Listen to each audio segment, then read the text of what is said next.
Alright. Ons begin. Welkom by episode 53 van die Vermaak en Praat podcast. 'n Podcast waar ons julle vermaak en waar ons lekker saam praat.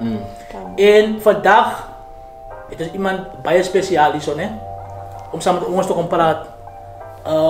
Ons is 'n program wat gewoonlik was nou die upcoming mense wil help. En om die upcoming persone op te help, moet ons iemand hê wat al klaar bo is al, né? En wie beter vandag as meneer Vraagom. As jy inkom ons op Dannabaai, nee, die hoofpad, jy kom in by die Aswil, jy gaan oor, jy weet waar jy brug is, maar oor die Ewel. Dan kom jy by die Sovik, dan draai jy rechts, die eerste pad links dan nie, die tweede pad links, die langste straat in Saldanha, volgens my. Vraagomstraat. Ek wil nog voor we gaan, meneer, net vir my bevestig. Is het straat of wie die straat daar, of kom kry jy die straat daar in Saldanha? Goeienaand luisteraars en dankie vir die geleentheid julle. Nee, ek dink dit was 'n oom van my. Hy was daai tyd op die raad gewees, soos hulle raad dit genoem het. Om die waarheid te sê, ek weet nie spesifiek watter oom van my dit is nie. Maar hulle het die straat na hom vernoem. So dit is 'n vraag om dan wie die straat vernoem is en hy is close familie. Yes. Legendary. En hoekom so lank? Die mense moet loop want dit is ek kan mos sê, maak dit dan korter. Jy weet, baie keer weet jy daai straat moet korter wees want dan gaan ook baie onheilige goed in hy straat. True. So, maar nou is de boelvragen of onderbevragen. Maar van ons kant af, nee, van ons vir u baie dankie sê. Dat u tyd afgeknip het, ons aan ons toe kom sit, is aan ons toe kom gesels. Ons echt redig as 'n voorreg en ons is baie excited. Ek het nou vir die manne gesê, jong, en die vroue, jy sal sien op die program, sy is baie vir die vroue, so jy moet dit, as jy praat, net sê halla of net die name reg kry. 100% is reg. Ja, maar wat ek gesê het is dat ons gewoon grappe maak en binnengeveggies. Maar meneer kon ook groot gees. Ja, so asseblief. Brad Schulz, en mis u gedra vanaand vir julle as nee, sê ek was nog iemand ook by van Saldanha, so as fair match. Ja, en ek bedoel, ek is baie gemaklik met Bertram, so ek bedoel, ons is op program, julle kan my gerus Bertram noem, is fyn. Okay, daar sê. En wat sy ook gesê het toe meneer Kosit, dat sy is 'n safkolik, weet jy, sy nou 'n aanval gewees, of wat die persoon wat sy geval het na meneer se kant toe nie. Ja. En aan die regterkant is 'n lange baner. Langebaan all the way, lots. Hy is ook remix. Die bloed is rooi, blou en wit. Come on. Maar ja, guys, miskien gee ons net so 'n woord van die podcast, of net 'n denkwyse net om die program te begin. Kijk toe julle, ons is 'n erfenisman. En net 'n vinnige shout-out vir Mr. Miller van Hartekole, want is deur hom dat ons die one and only Vraagom hier op die couch het. Ek het 'n bietjie by die wysheid gaan aanklop, want ek dink ons is in 'n tyd wat ons almal bietjie wysheid nodig het oor hoe ons dinge hanteer. So wisdom is sweet to your soul. If you find it, you will have a bright future and your hopes will not be cut short. Proverbs 24 verse 14. So kom ons hou vas in daai. Baie dankie, mevrou Fransman. Ek hou van jou skurf, as ek mag sê net. Hy was mos Heritage Day, lots. Ja, man. Yes. Meneer Vraagom, ons begin by meneer nog sê, ek moet buiten doen, maar ek kan nie. Ek het te veel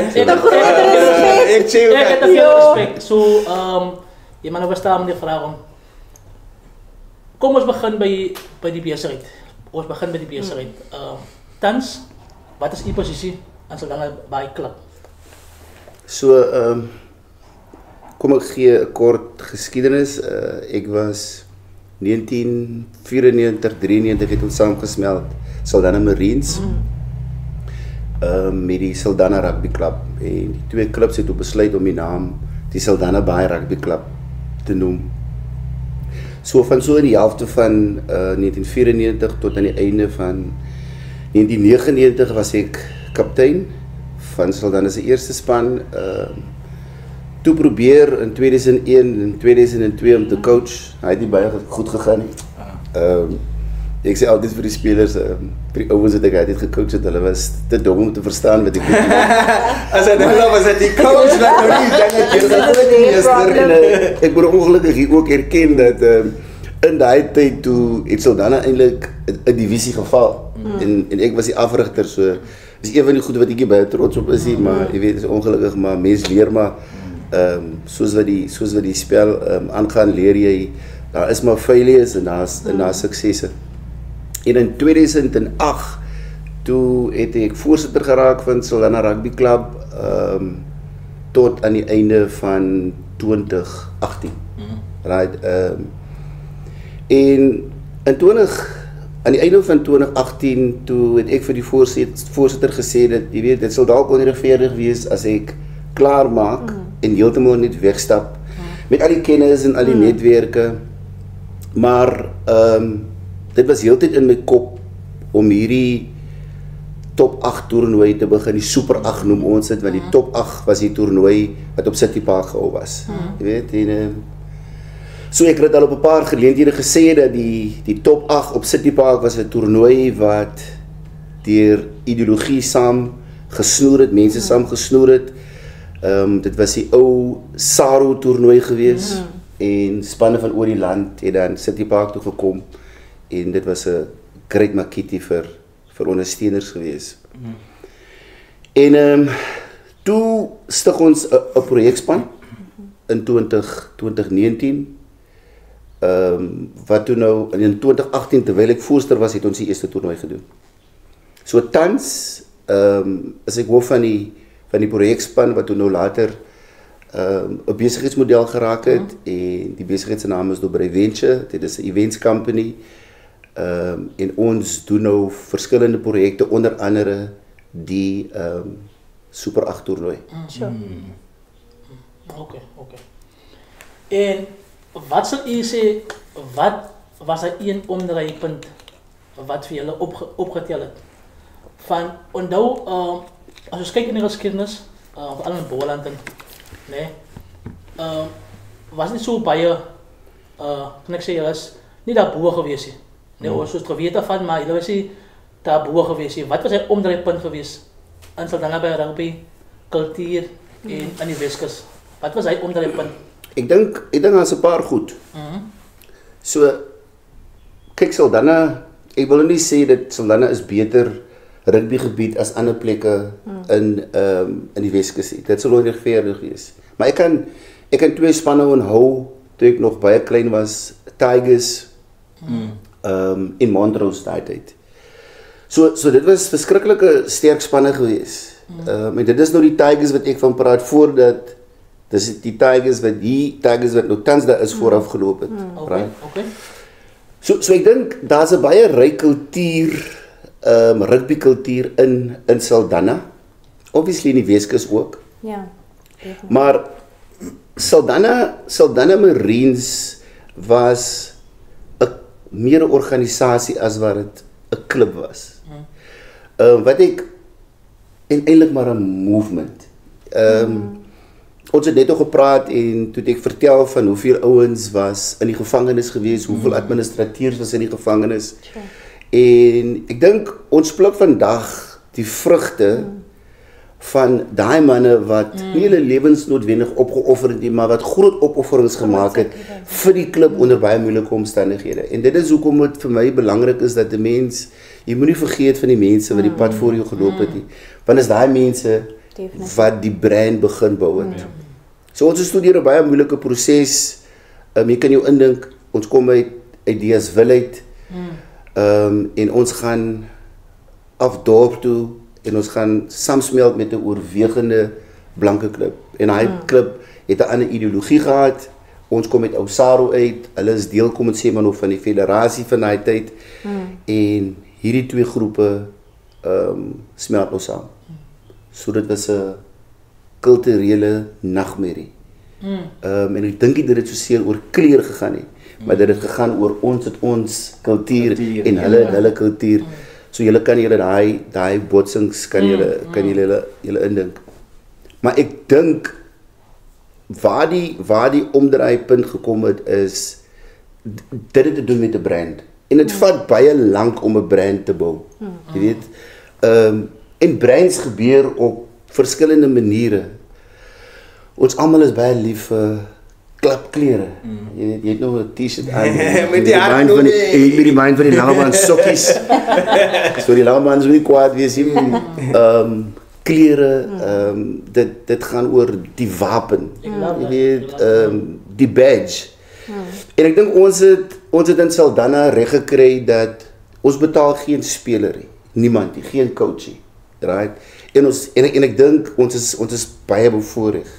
So vir ons spelers en coaches en administrateurs baie dankie sê vir wat hulle bereid is om in die sport te sit en nie net by Saldanha nie, oor die hele Weskus, oor die hele Boland. Almal wat 'n rol speel in gemeenskapsrugby. So ons het lank gevat om daai brand te bou. Ek onthou in 2007 dink ek was dit gewees.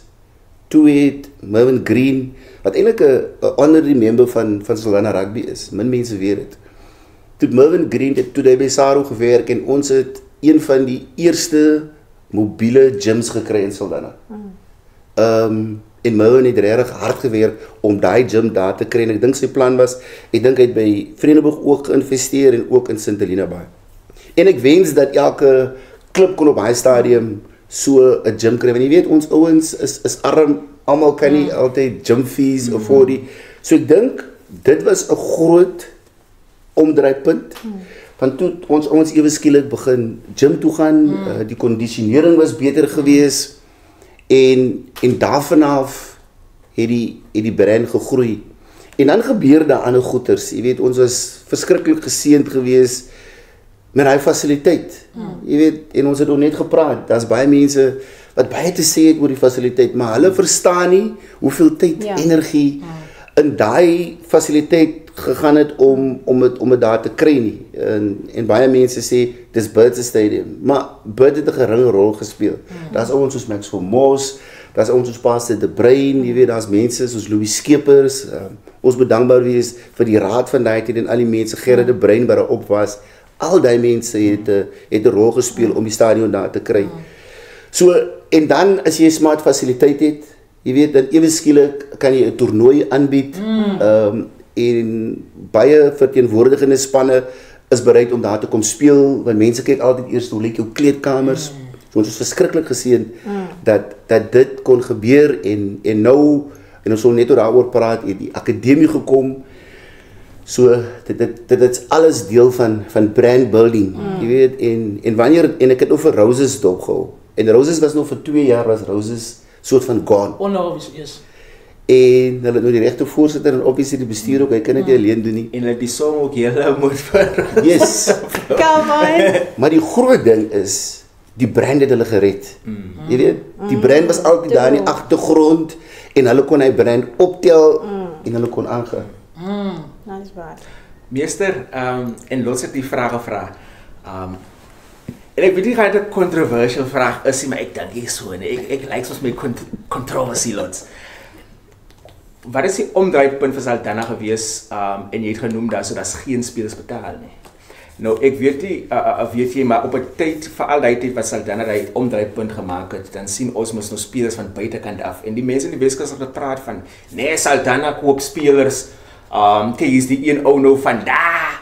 Hy kom van daar en Saldanha se eie dorpsmense sien jy nie daar nie, dan sê hulle altyd okay, die spelers word gekoop.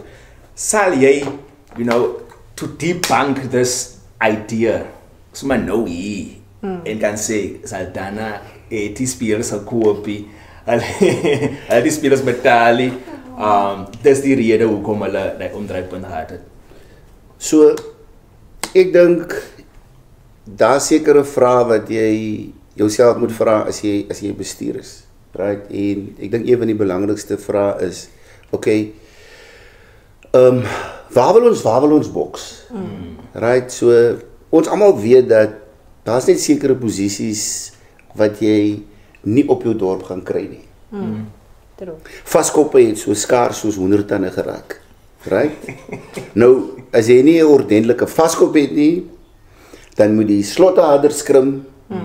Die flanke moet harder werk, die nommer 8 moet harder werk En op die ou einde van die dag, dan gaan die druk maar net in die lyn af. Julle ripple effek. So, op 'n stadium begin jy 'n synopsis doen en jy kyk na jou span en jy vra ook so wat is die ambisie? Waar wil ons wees? En ons het daai ontleding gedoen en vir onsself gesê, okay, right? Ons het dalk daar tekort, ons het daar tekort, ons het daar tekort en ons het daar tekort. Waar kan ons hierdie ouens kry? Ek sê dit altyd en ek weet dit word baie moeilik aanvaar daar buitekant, maar ek sê dat die 2 titels wat Saldanha gewen het, sien ek as nie net Saldanha se titels nie, dis die Weskus se titels. Right? Baie mense vergeet dat die Weskus is die kleinste eenheid binne in Boland. Ons het 10-11 clubs. Ek dink die tweede kleinste of tweede grootste eenheid, die tweede grootste nie na ons, die tweede kleinste is dalk Swartland. Maar hulle het al 31, 32 clubs. Amper 3 keer meer as wat ons is. So vir die Weskus om 'n titel te wen, right, was goed geweest. En ons almal moet dit own. En ons hoop dat dit kan aansteeklik wees. Dat dit dalk hierdie jaar Vredenburg kan wees. Who knows? Jy weet. So dis iets om te celebrate en kom ek maar klaar. Ek glo dat die beste manier om dit te doen, om 'n span te versterk, is om spelers van buite te kry, maar daai speler moet deel van jou gemeenskap raak. Ek wil vir Emile Boysen uitwys as 'n voorbeeld. Emile het gewerk in Wellington, hy het 'n beter geleentheid gekry in Saldanha. Hy werk nou al 4, 5, 6 jaar hier so dalk. Emile het 'n cover geraak. Ons sal nooit vir Emile eien as one of our own, want hy kom van Hillcrest en ons gee vir hulle al die krediet. Maar Emile het gekom en hy kom vir homself 'n lewe bou in Saldanha. Sy vrou werk by die hospitaal en dit is vir my die suksesstorie. So as enige speler van Saldanha Rugby môre sê hy wil na wherever toe gaan, glo ek die bestuur sal sê with our blessing. Solank hy gaan vir die regte redes. Ek glo nie aan hier soldate nie. Jy weet, ek glo nie aan 20 ouens wat moet inry Saldanha toe en weer terugry nie. Jy weet, ons het basically een speler wat inry en hy is eintlik al 'n huiskind, het al gewerk ook in die Weskus en ongelukkig kon hy nou nie aanhou nie. En hy het al groot offers gekry van 'n klomp klubs en hy stiek by Saldanha. Baie respek vir daai man. Sy naam is John wat vir ons nommer 8 speel. Jy weet. So jy moet sorg dat hierdie ons deel raak van die gemeenskap. Want dan kan niemand sê hy's meer 'n huursoldaat nie. Ja, want ek het al betek ook al, want as 'n mens kyk na die visie van Saldanha en hoe hulle hy omdryfpunt gemaak het, los toe ek gesê, you know what? Al het Saldanha die spelers gekoop. Saldanha het 'n visie om vorentoe te gaan en how are you gonna, reach those goals? Sommige kere moet jy van die ouens inkry, verstaan? Of het nou 'n giakie daar is of 'n giakie daar is. Die ouens is daar so ambisie, waar toe wil jy gaan? En ja, so for clarity, no payments made. Geen baans vir ouens werk kan gee. Sal ons dit probeer doen. Ons het deel wat werklose ouens by die klub. En ek dink dit is ons taak om te probeer om daai ouens uit te sort met jobs, jy weet, want elke jong man wil mos maar na die game 'n bier kan koop of sy girlfriend 'n bietjie uitvat of na sy gesin kyk. True. En ek kom weer dan na die punt wat u gemaak het van 'n breinbou. En ek dink dit is wat Saldanha geword het in die Weskus en in Boland 'n brein. As jy net 'n klapie maar as 'n brein. Selfs met wat ek nog op beweeg na die toernooi toe, die eerste toernooi, as 'n brein, is nie meer 'n toernooi nie. En dan die tweede punt is, ek love daai van die place met deel raak van die gemeenskap. Because hy is 'n light as 'n hero. En as ek nie elke dag sien in die winkel of sien hier stap sy nie verstaan, gaan dit lekker om te weet, hier is die man tussen ons, hy werk hier by ons. En maak 'n groot verskil en dit inspireer die volgende generasie om hier te kan speel. En ek love daai wat hulle gedoen het. Ek moet hulle sê 10 vir dit. En voorkom by die toernooi, né? Julle tans die Weskus liga gewen, maar daar het dit gewees waar julle kom anders by hom. Lots. As 'n proud laugh, Maar daar het dit gewees waar dit die moontlik gelyk het hier. Of wat julle altyd geglo, maar julle sal die knoop die raak. Ja, so in die seisoene. Ja, dit en ek dink ons is geseënd met goeie leiers. Kyk, daar is sekere mense wat net anders opereer en hulle die passie, hulle die energie. En net tot ons gepraat oor wysheid, die stukkie wat jy gelees het. En ek bedoel, jy kan hoe intelligent wees. Maar as daar nie wisdom is nie, dan ek sal nie sê is verlore nie, maar dan gaan jy nie so baie bereik nie. So ons is deur 2 moeilike jare. Jy weet, in die begin van hierdie seisoen het dit gelyk asof ons die ding so kon omdraai nie. En ek moet erken vandag dat ons was dalk op 'n paar plekke gelukkig op Langebaan onder andere. Of course op Langebaan. Waar anders dan meeste. Op Paternoster. Ek bedoel Paternoster se skopper. Ek dink hy het 6 penalties misgeskop. Jy weet, ek het later begin kyk, jy weet, wie staan nie met 'n stomp van. Was André, jy weet. Nie maar Saldanha se stompie is sterker. Dis kom hy sê. Ek kon dit nie glo nie. Ek bedoel, en dan is dit net hier rondom die paal. Ek dink hy man het op een plek rondom sekere radius van 5 meter. Skop hy 3 penalties van dieselfde plek mis. En ek sê vir myself, wat is hier besig om gebeur, jy weet, en okay, ek het nog hierdie skuldige gevang met die stomp gedraai te maak. Ja, dit was snaaks, maar jy sien, ek dink goeie leierskap, en dan weer eens, die brand red jou, man.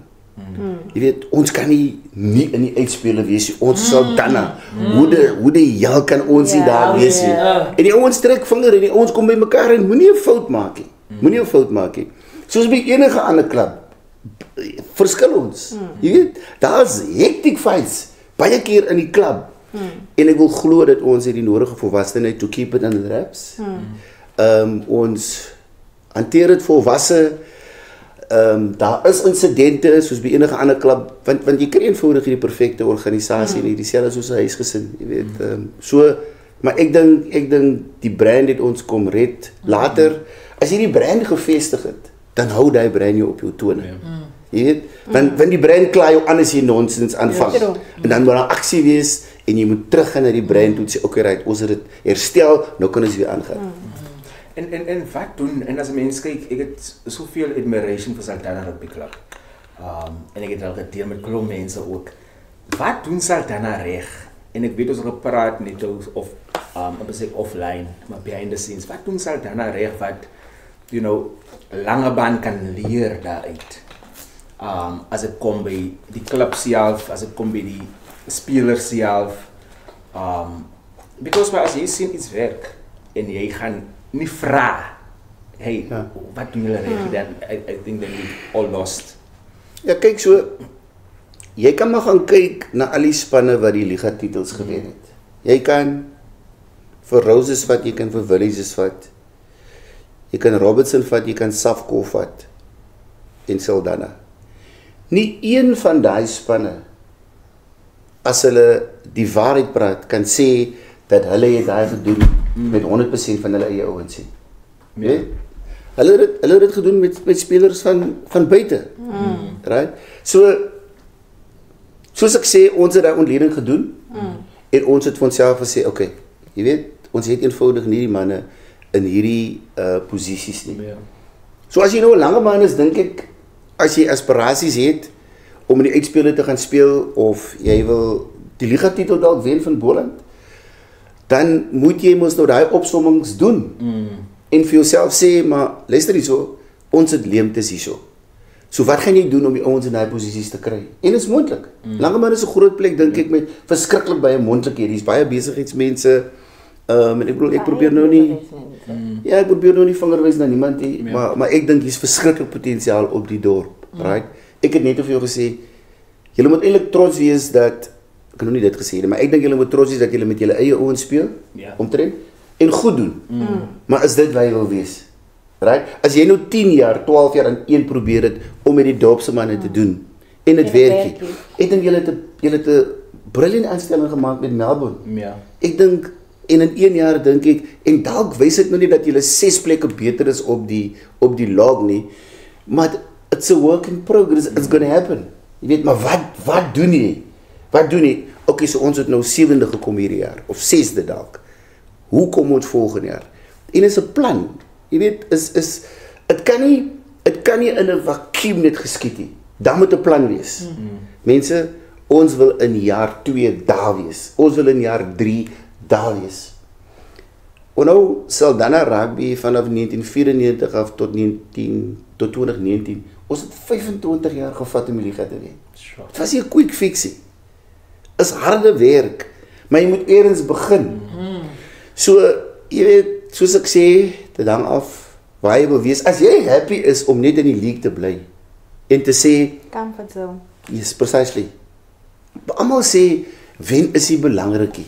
Wen is important. Dis hoekom jy dan Almal wat sê wen is nie belangrikie, praat nonsens. Ek gaan huis toe gaan huil, jy weet, as jy verloor het. Nou wil ek dit hoor nou, dit het soveel jaar, ek wil weet waar is vroue rugby en die rol van 'n vrou in die management. Kom het. jy begin eers. Ek praat die namens Robin. Okay. En die ander girls wat graag wil rugby Ja. speel. Wanneer gaan ons daai avenues explore om 'n secure groep te begin of 'n klub te begin vir vroue rugby? Ja, so daar's mos nou 'n vroue rugby klub in Deeswil. Nee? Somehow dink ek net die ding, it doesn't take off really. En ek kan verkeerd wees. En ek vra om verskoning vir die afrigters, wat mag dalk ek kritiseer, dis nie die geval nie. Dalk is dit net 'n geval van ons het nog nie regtig ingekoop in die idee dat vrouens kan en mag rugby speel nie. Ek dink spesifiek in die Weskus is ons dalk baie konservatief oor die gedagte. En kyk, daar's mos nog baie mense wat voel dat vrouens moet glad nie rugby speel nie. En dis hulle reg om so te voel, jy weet. So ek dink en ek kan nog net praat van Saldanha. Ons het 1, 2 vrouens op die bestuur. En was het nou 3, 2. En dan het ons deel van ons commercial entity, is daar ook 'n vrou by. Jy weet, so ons wil vrouens kans gee. Kom ek sê vir jou my eerlike gevoel en hier's nou van wat ek nou gaan sê. So ek dink baie keer glo ons dat rugby is nog 'n man's world. Right? As ek nou moet dink hoeveel vroue voorsitters daar in Boland is, Hoeveel het een, dink ek? Weet hulle? hoeveel het nou? Bad. Dit was my goeie nuus te hoeveel 'n vroue voorsitter kry. En ek dink sy was omtrent die eerste vroue voorsitter solank soos ek kan onthou in die Weskus. Ek dink daar was al enigiemand anders nie. Maar hoeveel het te veel vroue? So Ek het nie kies yes, nee, too much. Women. Sorry, maar Like, wow. Ja, so ek dink die vroue het al hulle regmatige plekke ingeneem. Nie net in rugby nie, maar kom ons sê maar nou in sportleierskap nie. Ek dink baie keer onderskat ons vrouens. En jy weet ons is maar snaaks ons mans, ons glo dis ons gebied. Jy weet, en ek dink dis vir baie mans nog moeilik om onder 'n vrou soort van te dien. Wat verkeerd is. Dankie, jy het gesê dit is verkeerd. Sien nou net wat sy wil hoor. Sy het alles gemaak. Alles gemaak. Maar ek stem saam, ja, ek stem saam. Tye verander en as jy persoonlik kan beter doen, go for Why it. not? Go for it. En dan as jy ook kyk in sport self, né? Ons ken almal die sê ding, né? A child in sport, the child out of court. En dan kan ons praat by ons self in die Weskus. Ons gaan net daar doen. Violence as jy op je reis. Crime is op je reis. En als je kijkt naar die type ouderdom van die wat het doen, zijn de jong seuns, ongelukkige jong breinseuns, wat die volgende les moet wees vir ons. We staan met ons verloren as gevolg van gangsterisme, drugs en crime. So wat sal u sê, daai sê dan, a child in sport, a child out of court, as dit rede was so, of slaan mense redig ag op jou, of wat daar baie man dinge gedoen om hy sê dan redige werklik te maak vir ons in ons gemeenskappe. Ja, so ons het 'n paar suksesverhale by Saldanha van ouens wat in gangs was, ouens wat verslaaf was aan dwelms en hulle lewens omgedraai het. En ons is ewig dankbaar daarvoor. Ons het so, is dit nou 4 jaar terug, het ons 'n groot march in Saldanha gehad en dit was baie gou gereël, skielik gereël. Ek dink ons het dit binne 2 weke gedoen. En die march het daar by die taxi rank begin en ons het dit tot by Mubarak, 'n winkel daar in Diesel gedoen. Jy weet mos dan. Ja. En ek was baie verbaas gesien dat dit in so 'n kort tydjie gedoen was dat ek dink daar was so by die 3.500 mense gewees, maar die groot ding wat vir my uitgestaan het, dit was nie net breinmense nie. Dit was breinmense, swart mense, wit mense. Wat vir my gesê het, dit raak almal. Die probleme in die gemeenskap raak almal. Ja. So gedurende die toernooi, by die launch van die toernooi het Auntie Joe Stoffels, die vorige burgemeester van Saldanha, Pase de Brein, wat ons president is in Maximos, wat ons spuitende by die klub is, het hulle 'n declaration gesign en dis nou opgesit daar in ons VIP. En dit gaan oor vroueregte, jy weet, oor dwelms, gender-based violence, jy weet. So ons beplan nou weer so maand. Hier seker so laat in Oktober. Okay. En ons hoop om hierdie keer 3 keer meer mense te kry. Jy weet, en jy weet nog die mense vra, okay, so julle gaan nou maak so wat, jy weet. So daar moet opvolg aksies wees, jy weet. Ons het probeer na die maats in Saldanha om 'n diens te hou, want kyk waar ons tans bevind, en ek is nog nie oor elke dag kerk loop nie. Elke Sondag. Maar hier moet divine intervention kom. Vir waar ons tans is. Nie net in die Weskus nie net in Saldanha nie, maar in Suid-Afrika. Jy weet, maar hoe gebeur divine intervention? Ons moet eers goed van ons kant af doen voordat ons sal kry. Jy weet. Maar en die mag dalk 'n controversial punt wees, maar ek dink wat ons verloor het in ons huisgesinne. Ons mans is besig om ons gesinne te val. And I thank you for the truth. Jy weet, en almal soos wat ons hier so sit, dis nou die onderwerp op die tafel, ons praat 'n bietjie daaroor, maar ons besef dat die een van ons is perfek nie. En soms die aksies wat ons doen, help vir jou ook as 'n persoon om te besef, jy weet, ek dryf nou hierdie ding, ek moet ook bietjie na myself kyk, want ons moet die nodige introspeksie doen. Maar die ou begin Vrydagmiddag te drink, vir watse redes ook al. En dan Sondag aand kom hy agter, maar weet jy, my seun was heel naweekie by die huisie. Hy staan net die tipe uit op en sy dogter is heel waarskynlik Vrydag aan ook uit, Saterdag aan ook uit. Right? En maans in baie huisgesinne, en nie in alle huisgesinne nie. Het is dalk 'n generiese stelling, maar jy weet, in baie huisgesinne is dit dat paas is net missing. Hy's daar, maar hy's ook nie daar nie. Jy weet. So, present absent. Yes, so ek dink ons taak is en ons praat gedurig daaroor by Saldanha dat dis fyn om weer die Weskusbeker te wen. Dis okay, dis 'n prestasie. En is smart om in 2019, 2022 as jy mooi oplet, dis 'n 3-jaar siklus. 2019, 2022 en nou is dit 2025. So you never know.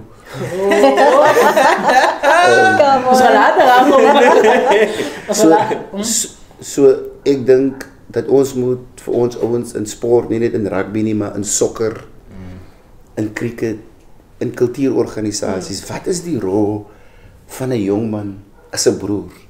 Wat is die rol van 'n jong man as 'n pa? Wat is die rol van 'n man as 'n oom? Wat is die rol van 'n man in die huis? Wat is die rol van 'n oupa? Jy weet?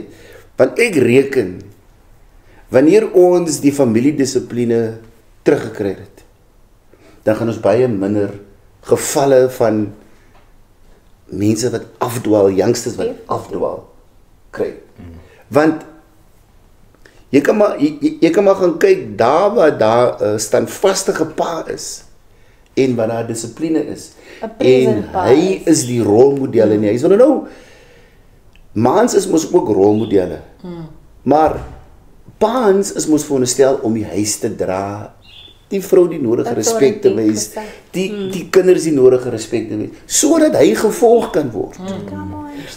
Maar as jy nie gevolg kan word en ek bedoel, ek sê baie keer vir myself, okay, Bertram, so, hoekom het jy nie dit so gedoen nie? En hoekom het jy nie daai so gedoen nie? You failed there, why didn't you approach this differently? Weet?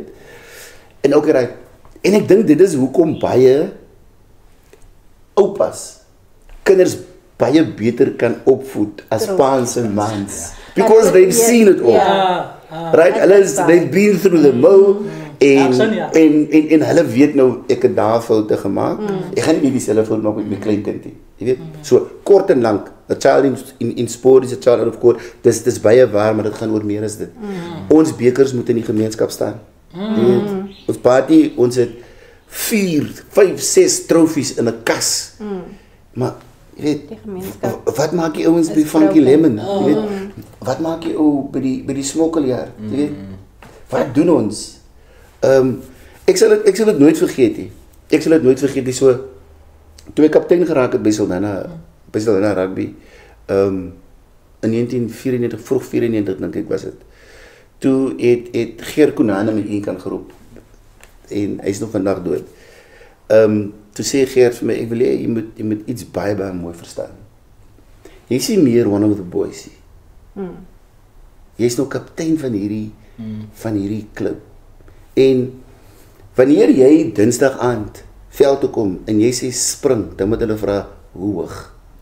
Maar jy gaan nie dit kan doen as jy 3 uur nog by die nightclub se met hulle was nie.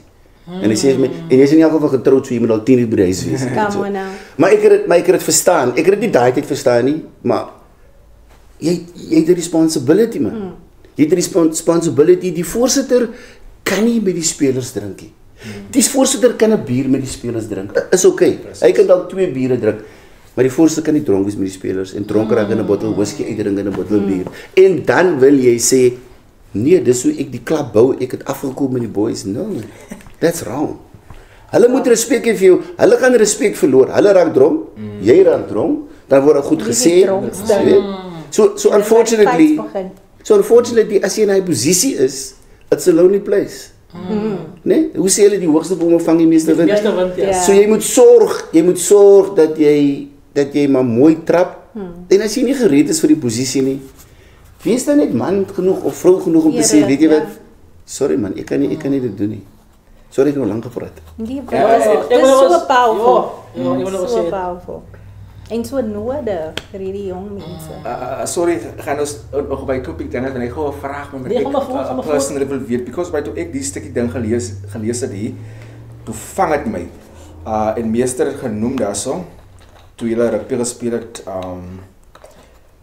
ek gaan net 'n bietjie aflees.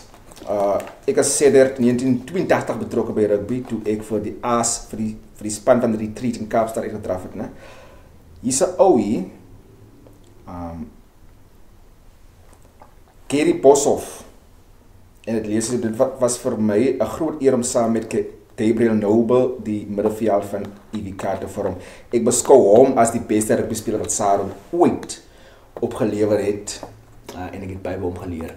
Ek wil weet why that statement, Gary Noble die beste wat u glo wat Sarum opgelewer het, en wat se impak het hy gehad in meer vraag om sy lewe. Because as ek kan terugdink aan die mense wat ook, 'n impak in my lewe gehad het, en daai goede wat hulle vir my, ingesit het, die besluite wat ek vandag maak, en die goed wat ek try achieve, ek het altyd vir hulle in gedagte, wat is altyd daar, is daai ou dieselfde maybe, soos nou, wat jy doen, en hoe jy die klub vorentoe wil vat, het hy 'n groot invloed in daai, en why do you say that, jy dink is een van die beste? So jy, en dis nou dalk weer 'n controversial statement, maar mense moet dit maar aan buite kan vat soos wat hulle dit wil vat. So as jy nou moet vat voor 1994 en dalk 'n bietjie vroeër is dit, het ons min spelers van kleur gehad. Ek dink Errol Tobias was een. Jy weet, daar's 'n ou van Saldanha, sy naam was Green Vigo. Ek en hy chat vandag nog. En Green moes, ek dink dit was 1973, moes Green die land verlaat. En ek dink Green wou bitter graag vir die Springbokke speel. Maar as gevolg van die beleid van die land kon Green nie vir die Springbokke speel nie. Green het toe vir Wigan gaan speel, Rugby League, en hy is vandag nog in Engeland. Jy weet, en baie keer wanneer ek in hy chat, dan kan ek agterkom, daar's 'n sadness, jy weet. Hy noem sekere name. Daar's baie joy, maar daar's ook oomblikke wat ek agterkom, hy's nog 'n bietjie kwaad. En met alle reg. So die Springbokke vir 'n baie lang tyd was gekies uit 7-8% van die populasie. Maar hulle was gereken as die beste. Right? Ons weet die All Blacks word gekies uit die land se populasie. Dieselfde met die Australiërs. Maar ons kon vir 'n baie lang tyd nie vir die Springbokke in aanmerking kom nie as gevolg van die land se beleid. So die Cheslin Colbys en die Curtly Arendses en die Kainan Moody's was al die tyd daar. Is nie dat hulle nou op die toneel verskyn het nie. Hulle het dalk meer geleenthede gekry. As wat ons daai tyd gekry het. Ek bedoel, ek het vir WP Platteland gespeel. En ek sê nie ek was die wonderlikste rugby speler, ek kon 'n bietjie jol, maar jy weet, maar ons het nie geleenthede gehad as gevolg van ideologie. En dit was ons keuse. Right? Want ons het gevoel dat no normal sport in an abnormal society. Ons kan nie saam speel op die veld, maar ons kan nie in dieselfde buurt bly nie. Want dit was mos nou die beleid van die Land United. So ek het al 'n paar, jy weet, verskille met ons gehad. Ek gaan nou kom by op punt. Wat sê maar, die ou was die beste in deel van die sê, hoe die hel? Wie het vir jou gesê? Die hele land het mos nie proewe gespeel nie. So hoe kon jy sê jy is die beste? Jy weet, so ek het langs Gabriel Noble gespeel. Right? En ek sal dit nooit vergeet nie. En jy weet, jy snaaks genoeg, hy vandag is Gabriel, hy is van die strand oorspronklik. Nee, ek skat Gabriel kan so 185 dalk 187, 188 wees. Jy weet, maar atleet gebou soos 'n luiperd.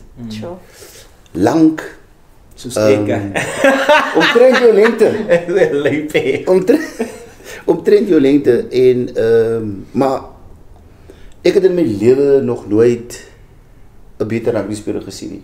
Jy weet, Gabriel kon langs jou hardloop, dan speel hy buite senter en speel hy binne senter. Dan praat Gabriel met jou in die game, in die hitte van die stryd, asof wat ons dit so praat. Binne, buite, wyd, naby jou, links, regs. Gabriel sê blomme. Dan het hy 'n vaartversnelling gehad. Hy kon tackle. Bro, dit was amazing geweest. So ongelukkig het die land nie die geleentheid gehad om daai ou te sien nie. Jy weet. So nou praat ons, jy gaan nou nie name noem, nou praat ons van 'n klomp ander centers wat hulle reken was die beste geweest. Maar ons het nie vir Green Vigo gesien nie. Ek bedoel, Green, hulle het op 'n stadium het hulle die 100 beste drie by Wigan oor 'n baie lang tyd, 50, 60, 70 jaar. Het hulle die beste 100 drie gevat. En 7 van Green se drie was onder die top 100. Wow. So hulle het hom gesê die eysterperd. Ek sê nog steeds die grootste uitvoerproduk. Nie net van Saldanha nie, maar van die Weskus. Come on. So jy weet, ons het baie gesaffe in die land, en ek bedoel, ek is 'n groot Suid-Afrikaanse supporter. Jy weet, want ons almal het moes nou vroegoggend opgestaan daai tyd en 3:30, jy weet, die All Blacks gekyk en gewens die All Blacks moet wen. Maar toe Nelson uit die gevangenis uitkom. Wow. Toe change ek.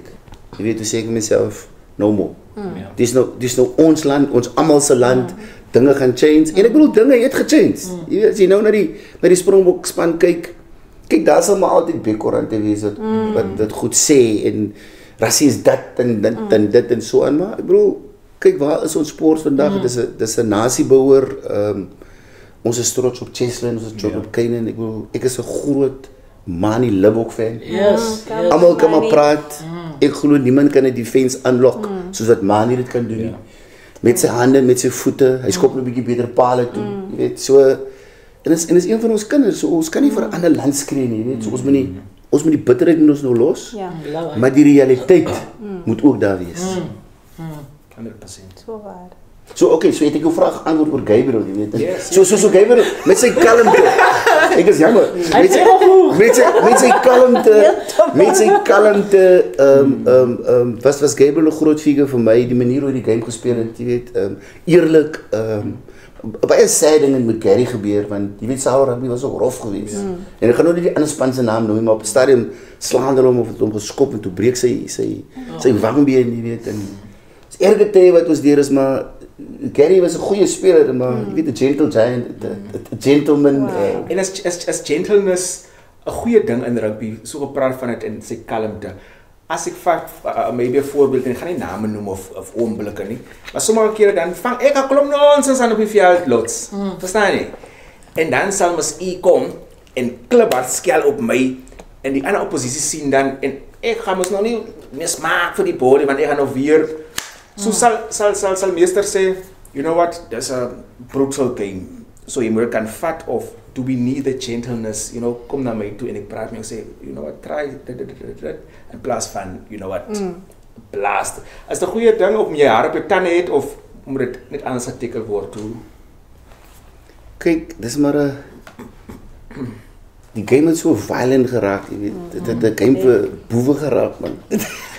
As ek maak nog grap, maar as ek die clashes sien, ek sit in die stand Amstel, dan kry ek seer, man. Ek dink myself, ek het ook hierdie game gespeel. Ek kan nie glo ek het die game gespeel nie, want die game het so physical geraak. Dit is nie 'n game vir sissies nie. Ja. Right, dit is nie 'n game vir sissies, maar ek dink dan moet respek wees. Ek het met baie goeie rugby spelers gespeel en een van hulle was Kali Jacobs en dan op 'n ligter noot. Ook Kali was 'n legende geweest. Ons het nou die dag vir Kali 'n baadjie gegee. Daar by die net as 'n blyk van waardering by die Super 8 vir hom en vir Jonathan Barnes en so 'n paar ander ouens.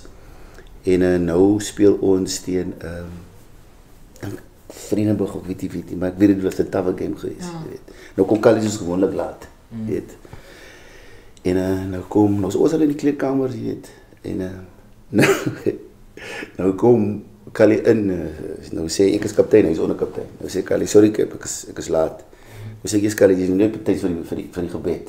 Jy weet, en iemand gaan nou bid voor ons op die veld hardloop. So ons maar ons ding, jy weet, as voor ons op die veld hardloop, dan gaan ons nou bid. En nou sê Kali, Kip, ek wil gewoon net iets vra. Sê ek, yes Kali, nou sê, toe ek nou half by die oppositie loop, toe hoor ek hulle bid ook. Hy sê nou, ons gaan ook nou bid. Nou, vir wie gaan die Here bid? Nee, as waar. Wie gaan die Here luister? Wie is sy favorite vandag? En nou sê ek, Carlos nou, wat wil jy nou eintlik sê? Hy sê, you mustn't pray to win, we must play to win. Come on. Ja, nee, is 'n legend, ja, so. Jou vraag was? Ja, die gentleness in rugby. Ja. Ek dink ek gaan antwoord. Ja, so sorry man, so ek dink jy moet fair wees. Almal het nie dieselfde grit nie. So as jy nou vir 'n jong speler gaan skree en vloek, kan jy maklik daai ou verloor. Right? Daar's ander ouens wat dit kan vat. Yes. Jy kan die ou wat sê, jy gaan survive, gaan na die game gaan en nou kom en sê wie man, F jou en so en dan is dit verby. Maar dan is daar ander ouens wat eenvoudig, jy weet, hy het nie die persoonlikheid om regtig vir jou aan te vat nie, of hy gaan in een krimp op die veld en dan spoil jy sy confidence heeltemal en verloor die mannetjie dalk sy carrière. So ek dink 'n mens moet baie versigtig wees wat jy sê. Dan moet respek wees. 'n Mens moet vir almal sê, luister, die is nie 'n game vir softies nie, want ek bedoel, anders moet jy maar 'n ander sport gaan speel. Right? Rugby is 'n harde sport en baie keer is dit ook harde ouens wat die game speel. En dit is maar so baie keer die ouens wat daar voorspeel, man. Ek bedoel, Hy groewe man hy. Ja, Ja. wie wil dit speel man? Hoe gaan dit daar? So ek dink jy moet pas op wat jy vir spelers sê. En ek dink so deesdae maak ons kapteine volgens popularity. Right? Ons hou van die ou, nou maak ons op kaptein. Is die ou 'n kaptein? Verstaan jy? So vir wie maak jy kaptein? Wat is die kriteria? Want ek reken dit moet dieselfde wees soos voorsitters. Right? Daar moet kriteria wees. Hoekom kies ons jou? Jy weet, want jy hoor soveel stories daar buitekant en ek moet sê, baie keer die mense wat competent is, stel nie belang.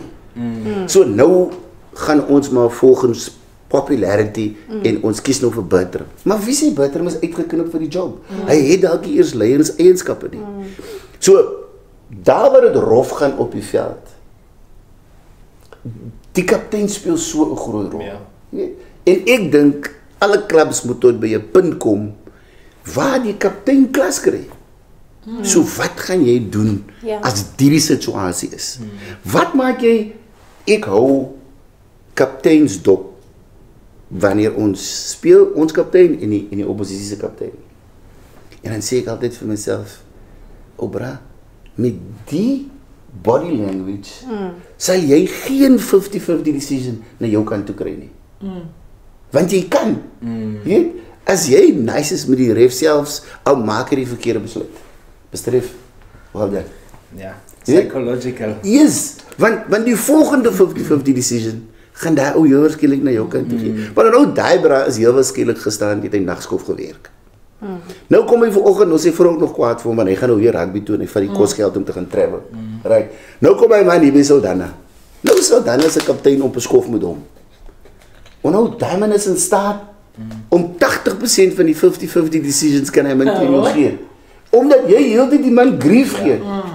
Maar as jy hom nou ordentlik hanteer, jy weet, en jy praat nice, en jy's respekvol, dan kry jy waarskynlik 75% van die decisions jou kant. Kan ons op bly daar? Ek wil vra hoeveel vroue refs het ons? In die Boland nie baie nie. En as ek nog wel 'n refraat by apply. Alweer. By Boland. By Ek Boland. is ernstig. En dan die ander ding wat ek wil praat oor nepotism en as jy jou spelers kies. Nou, ek is by die juniors van my laatjie speel. Vir Saldanha Laar. En ek het nou al gesien hoe kompeterend ouers ook is. En ek het in die Weskus kom sien hoe veraf ek moet dit sê verafgod hulle rugby. Ja. Hier het ek gekom sien hoe ernstig mense oor rugby is. Ja. En hulle gaan mekaar ter lyf gaan, you know. En wat vir my, wat ek eintlik wil vra vir meneer Vragom is, met social media, die negativiteit, hoe bly jy staande met al die kritiek, klippe wat gegooi word, hoe bou jy jou integriteit as dit kom by keuses wat moet gemaak word en moeilike keuses, want op die einde van die dag gaan dit oor die klub en die groei. Ek by die skool dieselfde. So baie broer, as jy 'n coach is, in my oë het jy 'n verskriklike verantwoordelike werk. Dieselfde as jy 'n voorsitter is, as jy 'n kaptein is, hoe hanteer jy mense? So in die eerste plek, as jy 'n coach is, by 'n laerskool, ek bedoel daai kinders se toekoms word basies daar gebou. So as jy daar skade aanrig, dan raak die skade baie keer blywend. Die kind verloor selfvertroue. Die kind voel dat jy weet ek is nie goed genoeg nie. So jy moet baie versigtig omgaan en is weer daar waar wysheid en leierskap inkom oor hoe hanteer jy ander mense. Jy weet party kinders is hulle het selfvertroue. Jy weet dat hy gaan dit definitief maak. Ander kinders is meer ingetoe. So jy moet jou kinders, jy moet jou spelers moet jy ken. Definitief. Nee. Kyk, die omgewing het so kompeterend geraak dat dis net die ouens met die meeste talent en wat 'n bietjie grit het wat survive. Maar baie keer verloor jy talentvolle spelers, maar hy dalk nie 'n sterk persoonlikheid nie. So hy moet dalk 'n bietjie eenkant geroep word sodat jy net daai ou kan inspire. Jy weet? En dit raak verskriklik moeilik op skoolvlak. Right? Want by die meeste skole sit die onderwysers nou met 45, 50, 55 kinders in die klas. So hoe bou jy nou 'n kind op in 'n klas van 55? Right? En dit is nou op akademiese gebied binne die klas, maar dit geld ook vir rugby, want dit begin tog daar in die klas. So ons het ernstige uitdagings wat dit betref, maar ek dink 'n mens moet net kan recognize wie het 'n eenkant gesels nodig. Right? Want soos ek sê, baie kinders hierdie talent, maar hy verdwyn in 'n crowd. Jy praat 'n boodskap vir almal, maar daai kind het 'n ander boodskap nodig. So ek dink 'n goeie coach, selfs 'n goeie voorsitter, hy sal weet wie 'n bietjie ekstra aandag nodig. En baie keer is dit net daai klein bietjie aandag, daai klein bietjie selfvertroue, dan wen jy daai kind in 'n styg uit. En so gepraat van 'n een kan geselsie, en wie die aandag nodig. Lots, ek weet nou nie of jy nou op daai topic wil gaan nie, maar ons gepraat nou van skeidsregters, jy gevra van vroue skeidsregters. En ons het gesien nou hierdie jaar, né, in die Boland. En dit was 'n massiewe storie. You know, supporters raak kwaad. Daar's bekleerrye oor skeidsregters wat verkeerde besluite maak. En soos ons nog gesien het, die groot breaking news, you know, die wedstrijd van refs. Wat is meester se, you know, kyk daarop? Kyk and how can we improve that, you know, ontwikkeling vir, you know, refs, kry hulle, you know, training, genoeg training en alles daai, you know. Ja. So ek dink ongelukkig raak die geleide oor wedstrydknoeiery al hoe harder. Nou nie oral waar daar rookie is daar 'n vuurtjie. Right? Ons kan nie dit sê nie en daar moet onteenseglike bewyse wees dat daar wel wedstrydknoeiery is. Ek moet erken dat soms sit ek ook bo op die stand en ek wonder ook hoe die hel. Maar jy weet, ek is ook bereid om te erken dat dalk ken ek nie meer die reëls so goed nie. So ek raak baie kwaad vir toeskouers wat 150 meter van die spel af is. Maar daai persoon is 'n expert. As jy vir daai persoon 'n reëlboekie gee, dan gaan hy jou sê jy waarskynlik 10% kry. Jy weet, kyk, ek wil 'n lansie breek vir die skeidsregters eerstens. So ek het 'n gesprek gehad met Linston wat die refs aanstel by Boland en toe sê hy dat op 'n gegeewe Saterdag stel hulle so 300 skeidsregters aan. Jy weet? So nou sê hy vir my dat op 'n Dinsdag mag daar nou 60 onttrek. Of op 'n Woensdag. Right? Of Donderdagoggend. Nou moet jy begin rondval. Die ander scenario is dat die ekonomie speel ook 'n rol. Want 30-35% van referees het dalk nou karre. 20 jaar terug het 60% karre gehad. Right?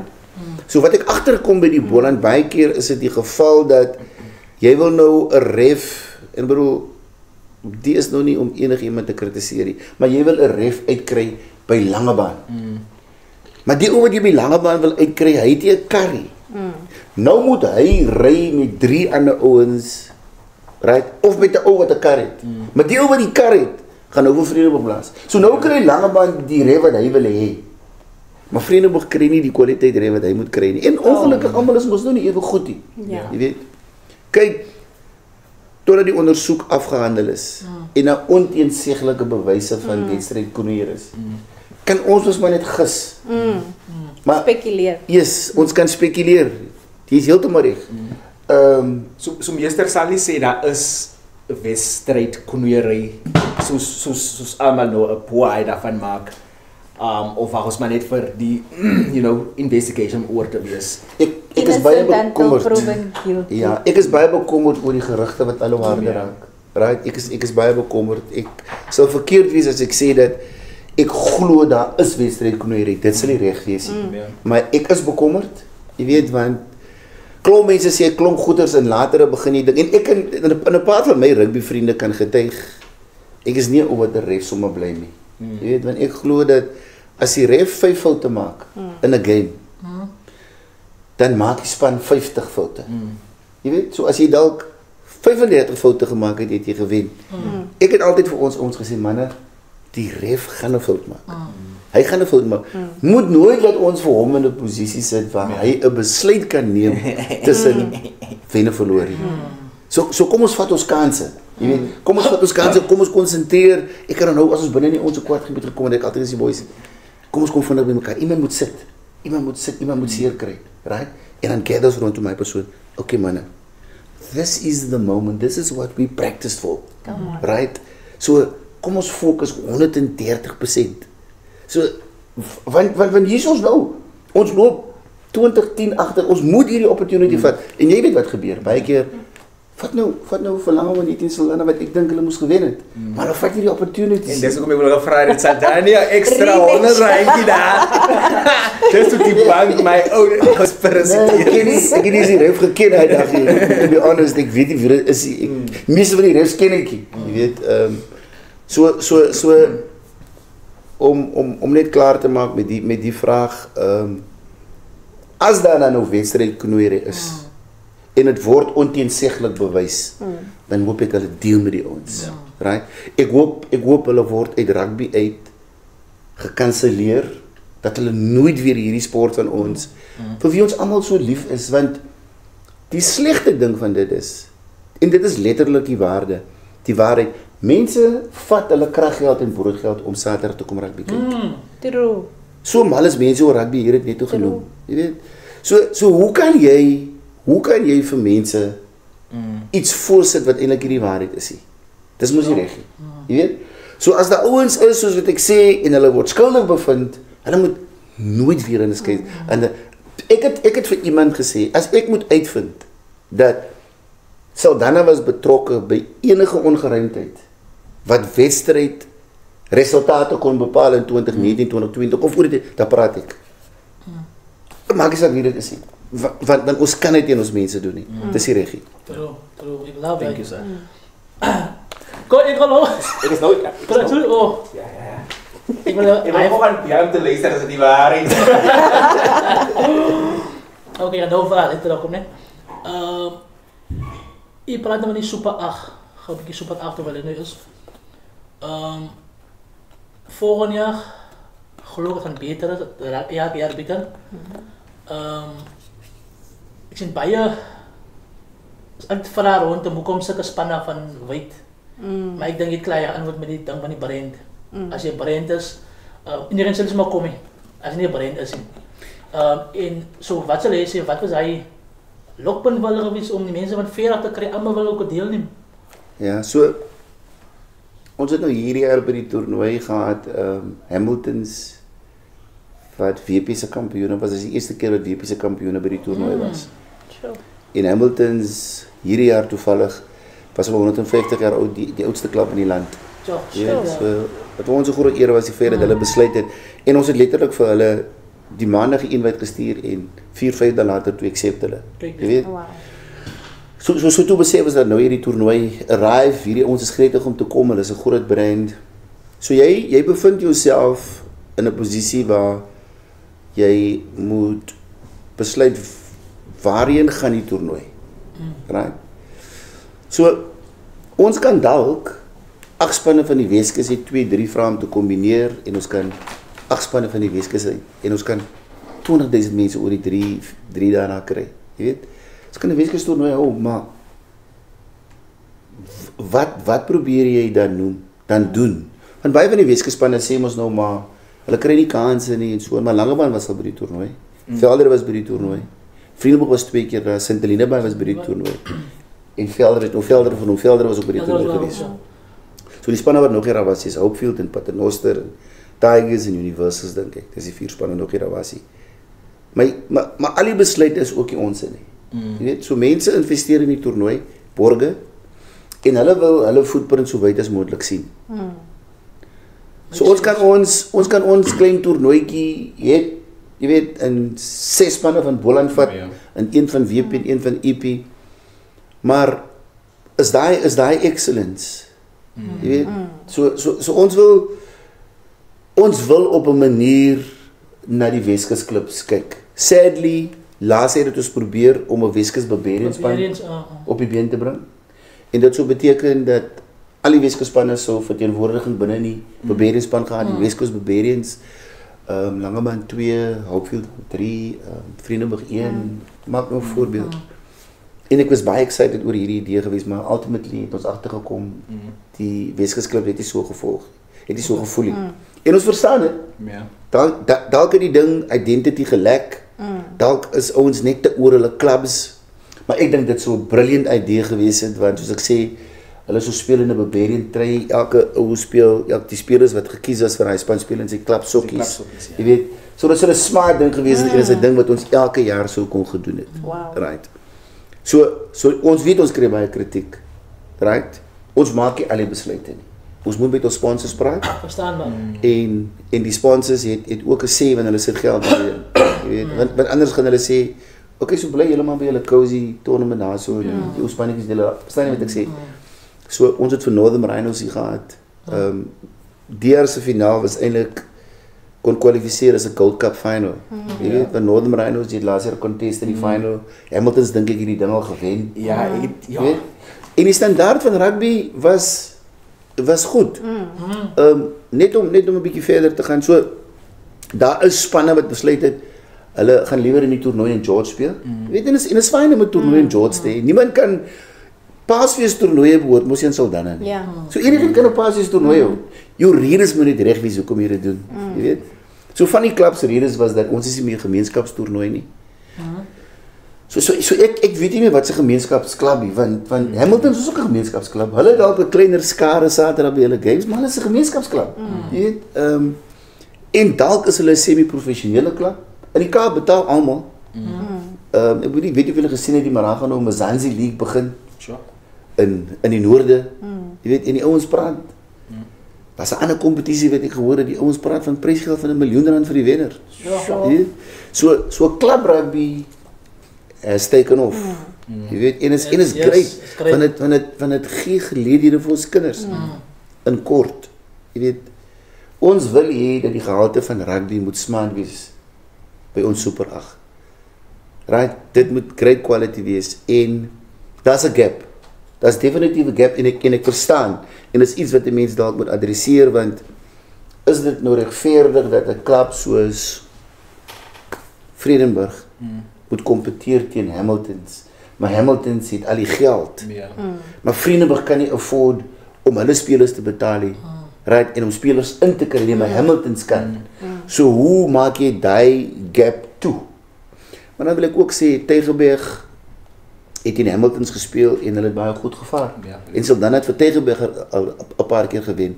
Maar is dit ook 'n geval van, jy weet, jy meet jou teen die ouens en jy gaan terug van dan jy kom en jy sê vir jouself, okay, julle het ons nou 49-12 gewen. So daar's 'n groot gap. Maar ons gaan harder werk en as ons volgende strategy. Is Saldanha bang vir die Burke net op 12 meester of hoe? Want ons praat mos daaroor en die ouens sê nee, hulle is ook nie die Burke net op 12 nie. Is Saldanha, hoe is daai relationship is? Man, oor die jare was dit mos maar 'n Afrikaanse woord, 'n volatile relationship gewees en ek dink mense hoed afhaal vir die bestuurde wat oor die jare, die laaste 10 jaar of so, 8 jaar wat baie hard gewerk het om daai animosity uit die weg te ruim. Want dit was nie gesond vir rugby nie, jy weet. So maar die wetywering sal altyd daar wees. Vredenburg en Saldanha wetywering en ek moet sê dat hulle die laaste paar jaar het hulle verbeter. Ek dink dat ons 3-4 keer het gewen nou. Voorjaar, die 2 jaar voor. 'n draw op Vredenburg wat hulle eintlik ook moes gewen het. En dan eerste kon geëindig het op die log. Jy weet, So ek dink albei spanne is maar versigtig vir mekaar. Mekaar, ja. Ja, en gelukkig soos wat die draws maar nou is, speel ons mos nou in different groepe. Jy weet, maar ek bedoel, ek wil hê Vredenburg moet goed vaar. Dit is vir my important dat Vredenburg moet sterk wees en Delineman moet sterk wees. Langeman ek sal like dat die Weskus moet beskou word as die area waar daar die beste gehalte rugby gespeel word. Die kleinste, maar die beste rugby word daar gespeel so. Dis sterk op Patenato. Yes, En dis ons neighbors, jy weet, en as ons op die veld draf, so ons hulle in 'n semi-final of in 'n final kry, dan kry ons weer swaarde. Dis al te harde wedstryd. Die hele Weskus is daar, meneer. Ja. Kom ons bly nou by die top 12. Top 12 groepe. Is gister op die trekking gestaan. Gistermiddag. Hoe voel u persoonlik? As jy tevrede met jou groep? Of wat wil jy sê? Ja, ek het gisteraan toe kyk ek na die groepe, toe sien ek ons het 3 kampioene in ons groep. Robertson, Safco en Saldanha.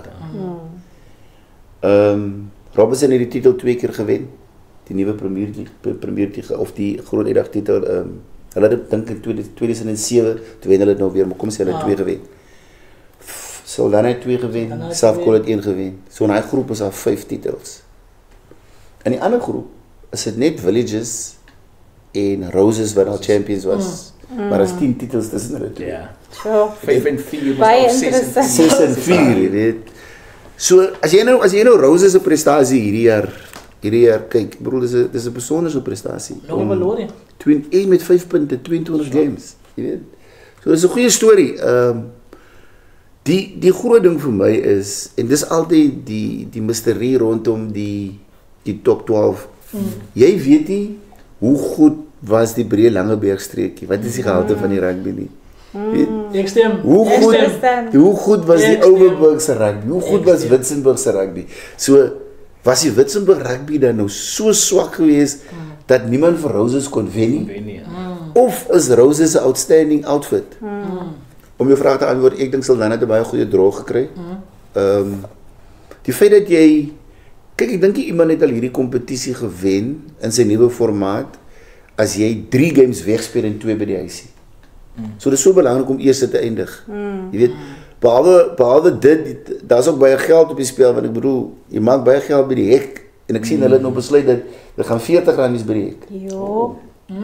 Gedurende die top 12. Maar die geleentheid vra vir dit, Dis 'n groot geleentheid, ja. Dis 'n groot geleentheid. So ek dink ek wil dit waag om te sê dat Saldanha behoort die semi-staal. Ek dink ons het 'n diep squad. IRI bring baie diepte, bring baie resourcente wat ander mense dalk nie het nie. En dan vir my, jy weet, ons gaan verteenwoordig die Weskus. Dis vir my important. Wie is Safco? Dis interessant. Kom Wie ons is Safco? sappies. Is dit iets wat julle jou ontwikkel onder mekaar, die kompetisie of wat? Ander ou het vanoggend vir my 'n boodskap gestuur te sê, revenge is a dish best served cold. Jette. So ek het dit nog nie gesê nie. Interessant. So nee, dit gaan 'n groot wedstryd wees. Definitief. Safco is 'n goeie brand. Jy weet, dit is een van die spanne wat hulle brand die beste gebou het die afgelope paar jaar. Kom ons met dit.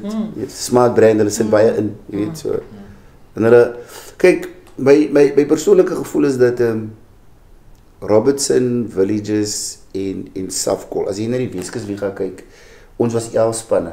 So ons het 20 games gespeel in die liga. Safco, Robertson en Villages, in hulle ligas was daar 12 spanne, so hulle 22 games gespeel. So nou, Saterdag speel daai 3 spanne in die Gold Cup. 27ste. Die week daarna, as jy wen, speel jy nog 'n game. Volgende wedstryd, yes. Right? En dan begin die top 12. Right, so ek hoop die Robertson se manne kyk. Maar ek hoop teen die tyd wat ons die Robertson speel is die heel laaste en hulle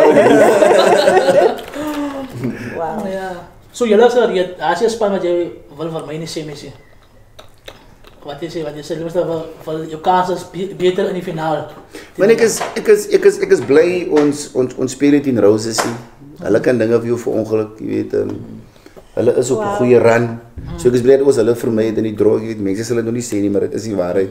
Hulle is die gunsteling volgens my, die oorweldigende gunsteling. Dink ek, hulle het smart coaches, hulle het 'n smart chair, hulle het 'n smart bestuur. It's a brand on the move. En 'n goeie spelers, jy weet. Spelers, ja. En jy kan die passie sien en die energie wat in hy span is. So liewe hulle, dis die een span wat ek bly is ons speel. Die ander kan maar kom. Hey, jy het gehoor, julle moet kom saaf Colin en Robinson.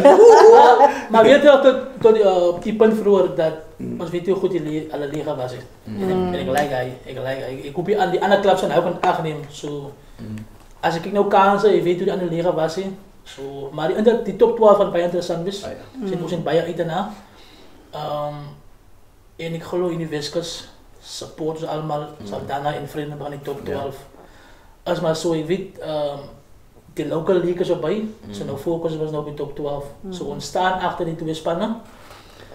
Is 'n bietjie moeilik vir my, ek is nou van die Jy is mos op Wesbank man, dan nie of is dit never to spare. Wie ek lyk nog as vir Wesbank daai kant. Al die jare, you know, sê ja, nee, Wesbank. Maar as jy vra op, dit gaan weer oor die brein. Dit is baie belangrik. Dit gaan maar, ek dink dat vir Wesbank al die jare is die brein wat hulle is verstaan. En as die clubs op die beslissing kom, wat vanaand gesê was, wat vanaand geleer is, as jy jou brein kan bou en jy sit nou op dit in Boland, kan jy baie dinge bereik. Sponsorship, players, klomp dinge kom aan self as jy die brein dit van 'n klub verstaan. So as jy twee spelers in kry hulle in man, kry jy soldate in. Nie waar nie kry hulle in. As jy baie 10 soek, hier's 'n kranige team. Come on. Ja, ek praat van kraniges. Krane oopmaakpunte. Meester as jy 'n 10 soek, hier's hy. Laastens vir ons klaarmaak. As jy sien, as die seisoen nog klaar is, dan kyk ons na volgende jaar. Ek dink wat almal na iets sien, is definitief die derby nie by. Praat al die klub rondom die derby al, of sê hulle self ons fokus is volgende jaar op, of het hulle kleine ander al? Tussen ons en wie? Saldanha Tigers. Okay, kan ek vinnig net iets oor IRI sê voordat ons klaar maak? Okay, yes. So daar's baie miskonsepsies rondom IRI. Jy weet dat dit ander klubs se spelers steel. Dat ons gaan nie like spelers geleentheid om by hulle klubs te gaan speel hier. So jy weet ons het al hierdie ding in die reine probeer stel met voorsitters. En ek dink almal moet aanvaar dat IRI is ons almal se akademie. Jy weet, dis die enigste akademie in Boland en dis 221 klubs in Boland. En dan is ook baie in WP eintlik. So dis ons kinders. Jy weet, dis ons kinders. 95% van die akademie is brein, dis die 98% is brein en swart, jy weet. En dit kom in ons gemeenskappe uit. Die rede hoekom baie van die kinders en Saldanha Rugby investeer in IRI, jy weet, is op dieselfde premises.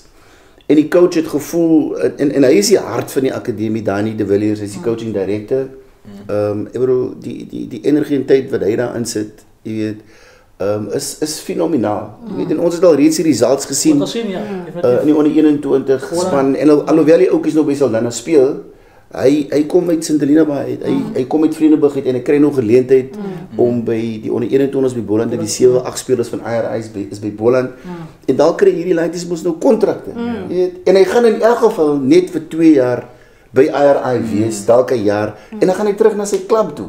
So ek dink ons almal is veronderstel om bly te wees dat ons kinders kry geleenthede.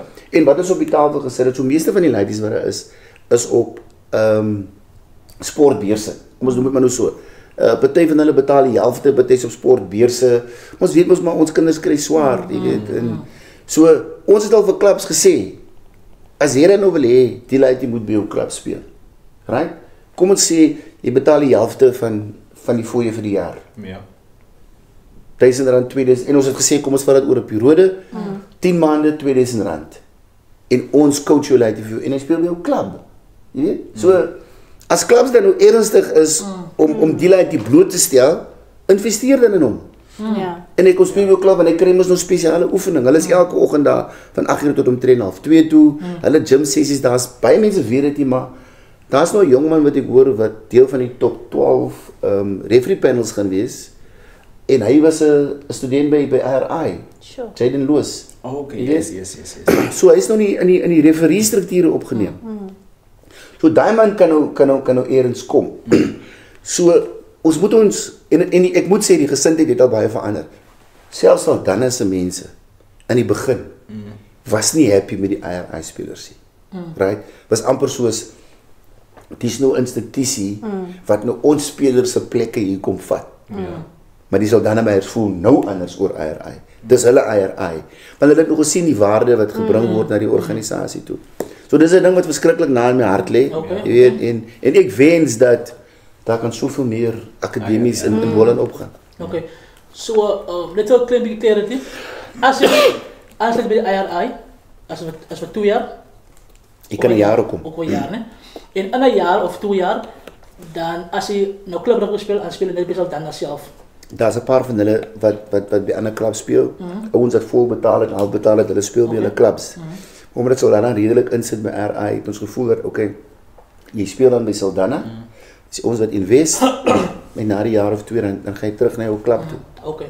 En dan kom ons terug by die beers. Hoe word die beers bepaal? Hoe kan hulle aanspreek by die beers? Hoe word die kering gedoen om aan te sluit by RI self? Ja, so daar is 'n paar ouens wat die recruiting doen. Hulle is so 2, 3. So hulle gaan kyk skole games, hulle kyk vir talent en hulle praat dan met Danny de Villiers gaan self ook uit en gaan kyk skole games en hulle praat dan en dan word daar 'n seleksie gedoen. Dis sad dat ons die 50 kan vat nie.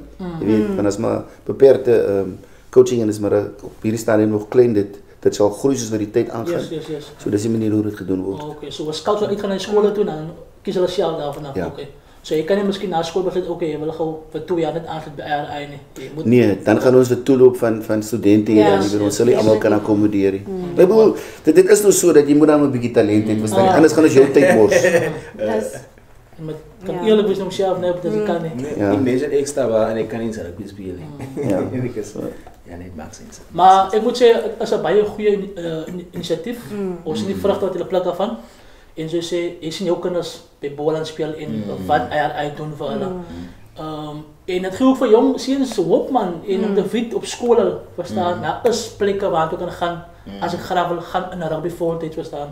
En dis 'n ding wat mense gewys het altyd jy het maar hoop jy speel by Boland en waar jy kom en maar jy word gesien by klub rugby, verstaan. En nou is dit iets vir ons in die Weskus, veral as baie goed is dat man iets kan het hier by jou, verstaan. Jy hoef nie te gaan na ander plekke toe, jy moet Kaap toe gaan of so te travel om harder gesien te word. Hier is nou iets wat jou kinders kan gesien word. So as klub jy moet net seker maar 'n bietjie geduldig wees en verstaan as 'n kind nog jonk is dat hy deelneem aan IRI, hy sal voordelig wees vir die dorp.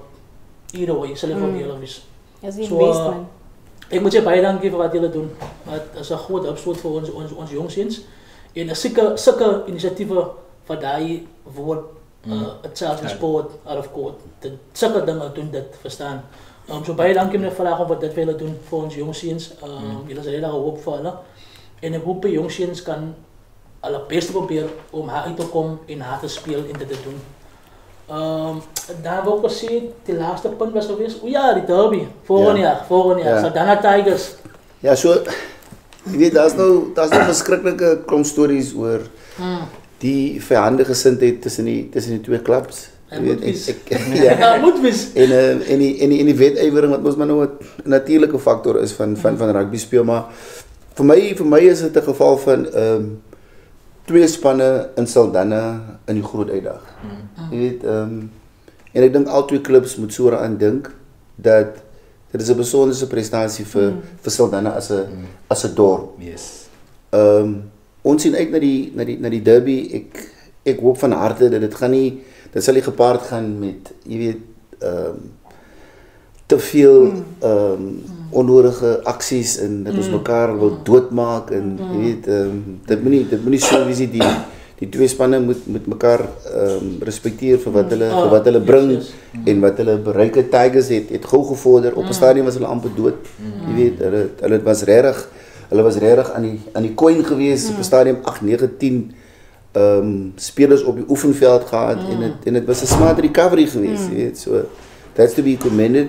So kom ons hoop die ding word in die regte gees gespeel. En jy weet een van die wonderlikste goed vir my is daai Young Hamiltons en Villages Derby en ook die Robertson en Villages Derby. Ek hoor hierdie jaar was daar Miljoen mense. 10.000 mense. As jy miljoen mense. So as jy nou kan indink 10.000 mense en kom ook daar was ook kinders ook betrokke, maar teen R30 en R20 en R10 en so. Maar waar kom jy uit? So gesond. Dis 'n goed opstoot. Yes. Daai foto het jy lig het gesit meneer. Het was mooi geweest. Was mooi geweest. Ja, was mooi. Wees my hoe groei die, you know. Maar die power wat rugby het in geheel in ons gemeenskappe, daai is powerful. Ja. Jy sien en net as 'n parting shot, so baie keer dan ons is verskriklik bekommerd oor die violence by velde en wat gebeur langs die veld, dit beteken hardloop die skare op die veld en so, maar as een belangrike ding wat ons moet onthou, dit is die ander mense wat Saterdag kom rugby kykie.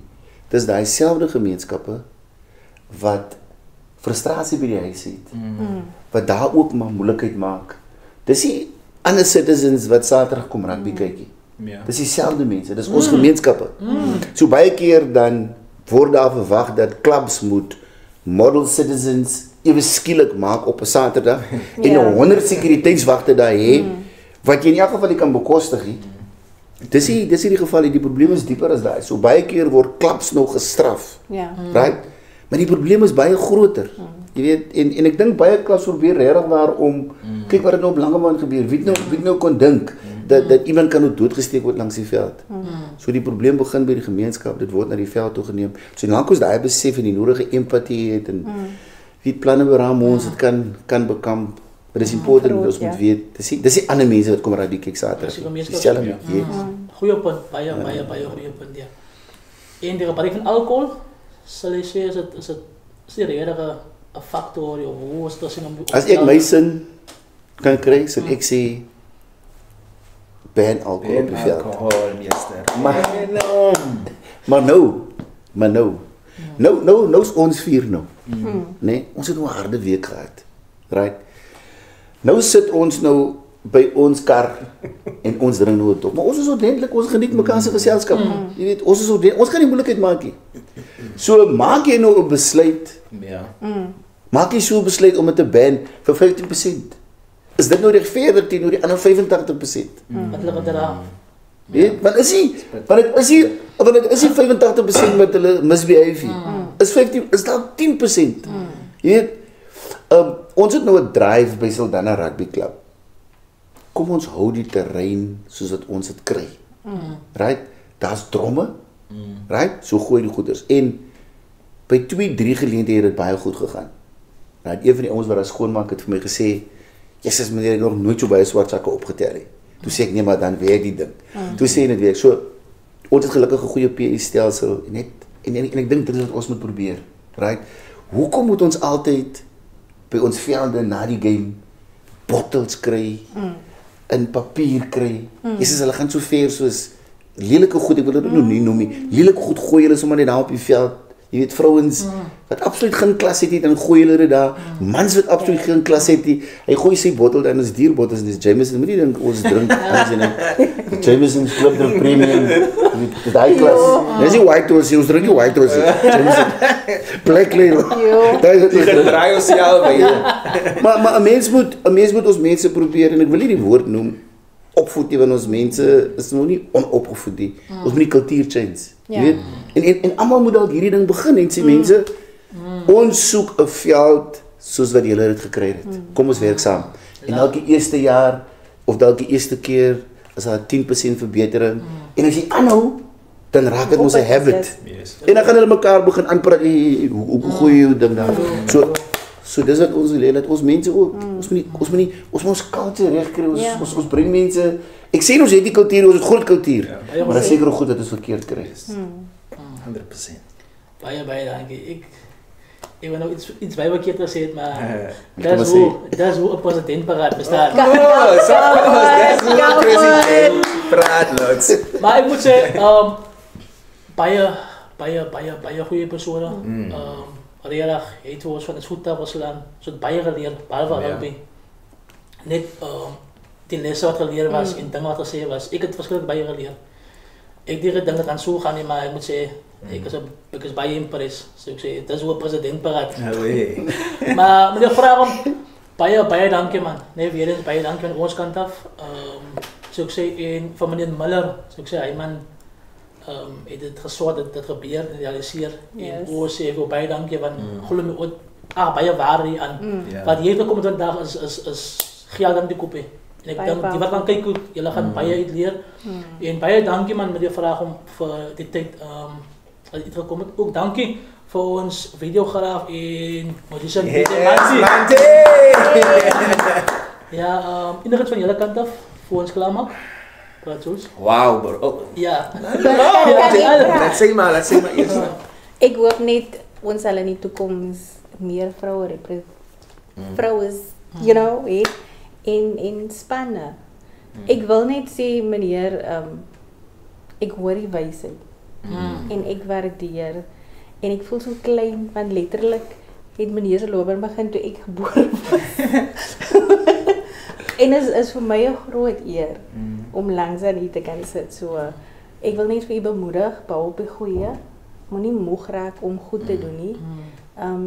Is 'n lewende legende en ons is baie geseënd om vanaand meneer hier op die couch te hê. Yes. Dankie. Ja, wow, what 'n episode lots my bro. No lies my bro. En ek dink nou episode 50 wat jy gevra het, wat is jou beste episode? Verstaan jy? Ek hoop op 100 gaan jy weer daai vraag. Because mine dan gechange. But what a great opportunity to be here with you in your presence. In naam loop daar buitekant is positiewe goede wat gepraat word. Soos mens eers sê, loving legend. Dis 'n eer om hier te sit. En te kan sien, maar jy sien Saldanha, is 'n groot inspirasie die klap my bro.